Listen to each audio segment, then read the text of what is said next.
Okay, this is the 100-120 class, and we're going to do some drills out of the Tangle Tamers book. These all ready? For the record. Speech impediment, sordid affairs, potential employers,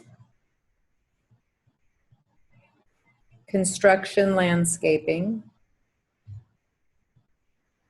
startling developments, overwhelmingly positive, satisfaction guaranteed, velveteen rabbit, fluorescent orange, biological background, committee president, wall coverings and upholstery, medically induced, security professionals, reportedly replied, definitely contemporary, spacious grandeur, congenial benefactor, particularly precise, beach umbrella, undocumented workers, devastating announcement, bureaucratically stymied, refuse receptacle, divisional distributor, continuing education, primary argument, emotionally distressing, service representatives, supermarket parking, brilliant portrayal, easygoing character, gracious architecture, equestrian community, affiliated technology, electronic conductor, huddled masses, neighborhood association, disappointed spectators, between performances, privately adopted, audio cassettes, academically inept, identifying information, confidentiality protected, adoption agency, confidentiality waiver, computer peripherals, rehabilitation counseling, humongous selection, romantic trellises, ventilator rhythm, and patterns and notions.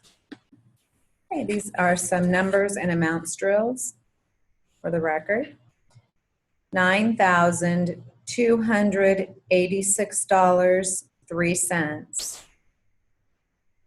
8.7. $46.36. $724,059, $1,800, $2 billion, $39,000, 700, $56,184, $980, $18.49, $7.96, 12,000, $247.63, 25,009, 3,119,648, $92.46, 87,974, 1,650, 26,287, 52.05, $75.31, 6,876, 14,972,232, $406, 1,100, 7,916,435, 38.09%, $30,000, 514,806, $12,952.25, 1,327, 489, $1,690.03, 38,292, $16.53, 1,129, 7,200, $19.95, 17.10%,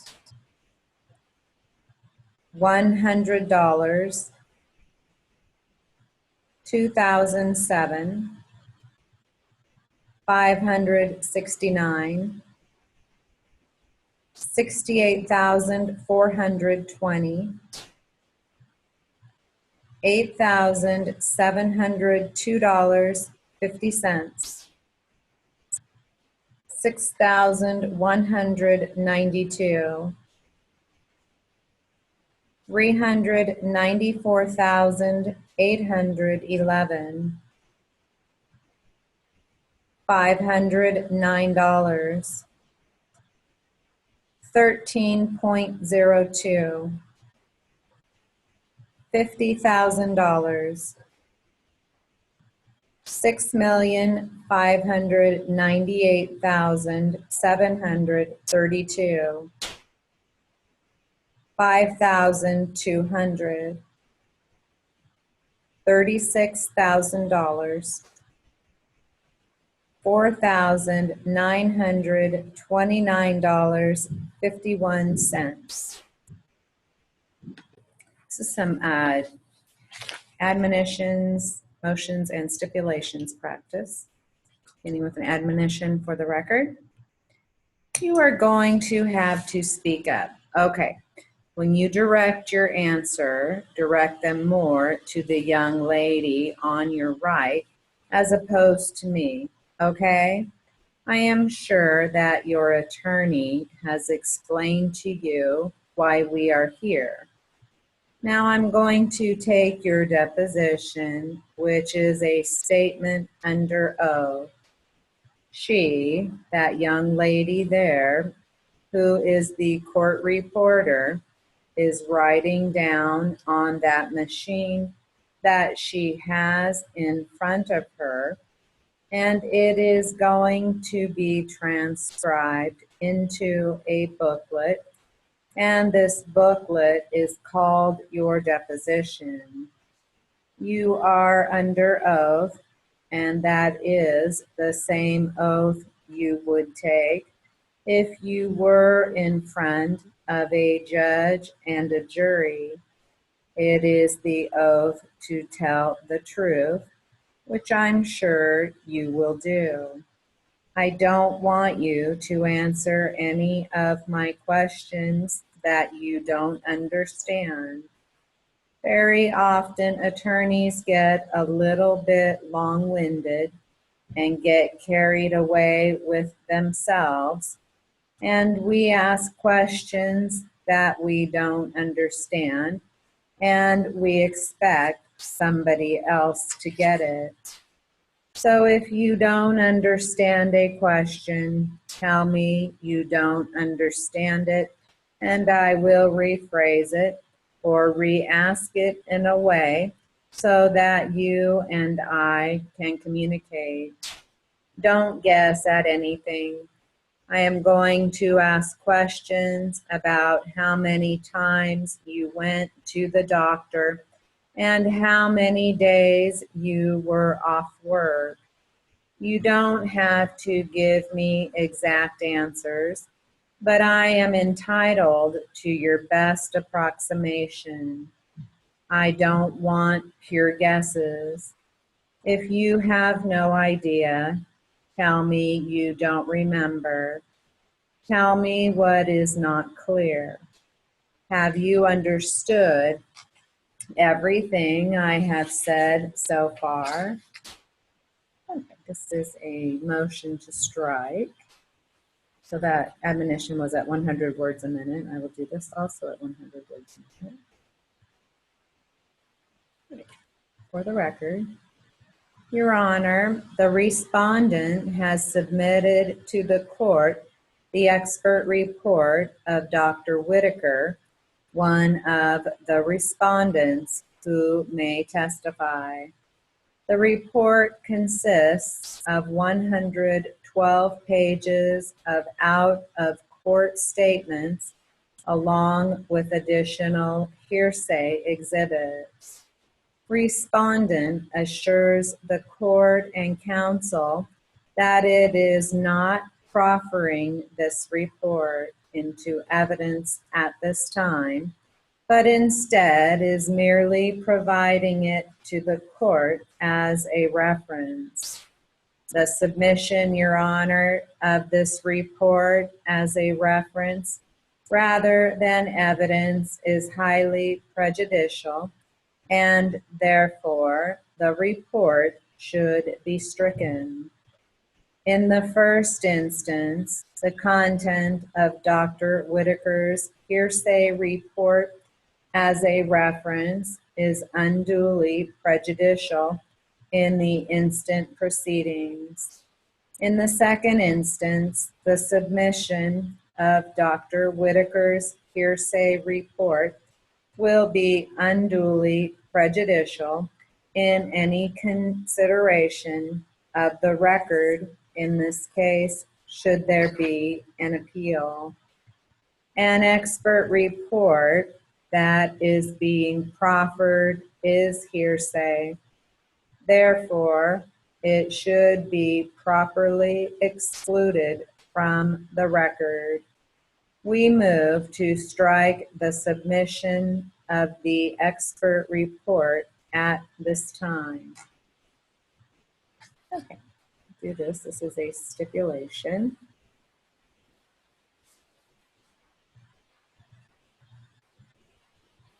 for the record. Applicant's attorney agrees to accept $200 as a reasonable Labor Code Section 6780 fee. Stipulate to relieve the court reporter of her duties under the Code of Civil Procedure so that the applicant may sign the deposition transcript under the penalty of perjury. The original deposition transcript will be lodged in the custody of applicant's attorney to be made available at the time of the trial. An unsigned copy of the deposition transcript may be used as a fully executed original if no fully executed original is made available at the time of trial. Any changes or corrections to this applicant's deposition testimony will be brought to the attention of defense attorneys within 30 days of any potential trial date so stipulated. Okay, this is some congressional material for the record. It will impact virtually every American, but more importantly, in my judgment, it risks throwing this country back into a recession. I just do not understand why the current Federal Reserve Board apparently feels unemployment should never go below 5% and economic growth somehow should never be more than 2.5 or 3%. Where on earth did they get these notions? What schools out there could possibly teach this kind of nonsense? There is not much we can do about what the Fed did yesterday, but shortly I intend to reintroduce the Federal Reserve reform legislation that I have sponsored previously. I would introduce this even if rates were going down. So it is not just that they are going up that causes me to come and describe to my colleagues what I think we should do. But I am very concerned that rates are going up at a time when they should not be going up, when there is no credible evidence of inflation. Inflation is down 4 straight years. Last year, 2.7%. Mr. Greenspan, with whom I disagree substantially, says they think it overstates inflation by up to 1.5%. I do not agree with that. By using his own numbers and his own logic, maybe inflation is only 1.2%. If that is really the case, then what on earth are they doing raising interest rates 7 times? How can one conclude that inflation is somehow on the edge of being out of control if it is 1.2%? Again, I do not know just what kind of air they are breathing that can cause this kind of internal chaos and this kind of unusual thinking. We cannot do much about yesterday, but we sure can do something about tomorrow in terms of how decisions are made about monetary policy. Should decisions be made by a bunch of politicians? No, I do not think so. There are not enough cigars in the world to pass around to give politicians the opportunity to close the door and make their own decisions about money. I do not agree with that. That is not my suggestion. But should monetary policy be considered outside of the view of the American public in some closed room by a bunch of central bankers who serve their constituency, not ours? The answer is no. It is the wrong thing. We should change it. Congress created the Federal Reserve about 80 years ago. We should change it. How would we change it? I recognize the minute we talk about changing anything here, Wall Street has a seizure. But most anything gives Wall Street seizures. Let us talk about what ought to be done and let Wall Street worry about its future. What ought to be done? Well, first of all, we ought to pass a Federal Reserve reform bill that says that nobody ought to vote on monetary policy in this country in any room, locked or unlocked, unless they are accountable to the American people. And the fact is, those who voted in the Open Market Committee on interest rates yesterday, and who are the regional Fed bank presidents, are neither appointed by the President of the United States, nor are they confirmed by the Congress. They are unaccountable to anyone except their board of directors, the majority of which are private bankers. None of them should ever cast a vote on the Federal Reserve Board Open Market Committee. No regional Fed bank president ought to have a vote on that committee. Okay, this is some jury charge warm-up for the record. Members of the jury, now that you have heard all of the evidence to be received in this trial and each of the arguments of counsel, it becomes my duty to give you the final instructions of the court as to the law that is applicable to this case and which will guide you in your decisions. All of the instructions of law given to you by the court, those given to you at the beginning of the trial, those given to you during the trial, if any, and these final instructions must guide and govern your deliberations. It is your duty as jurors to follow the law as stated in all of the instructions of the court and to apply these rules of law to the facts as you find them from the evidence received during the trial.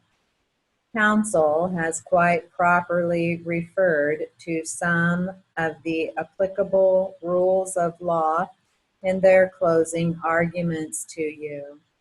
If, however, any difference appears to you between the law as stated by counsel and that as stated by the court in these instructions, you, of course, are to be governed by the instructions given to you by the court.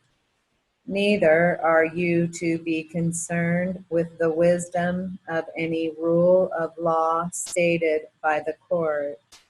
Regardless of any opinion you may have as to what the law ought to be, it would be a violation of your sworn duty to base any part of your verdict upon any other view or opinion of the law than that given in these instructions of the court, just as it would be a violation of your sworn duty as the judges of the facts to base your verdict upon anything but the evidence received in the case.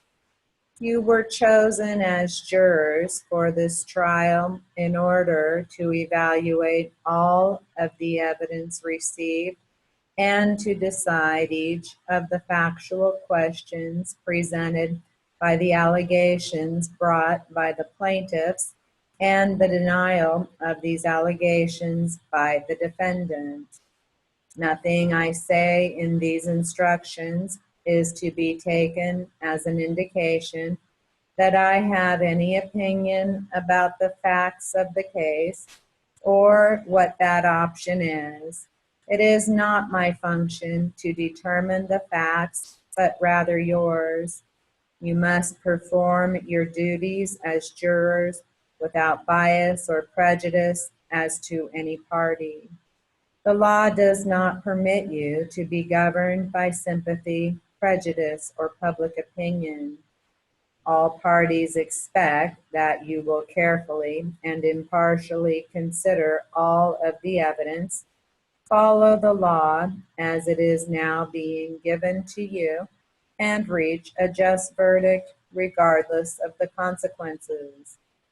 This case should be considered and decided by you as an action between persons of equal standing in the community, of equal worth, and holding the same or similar stations in life.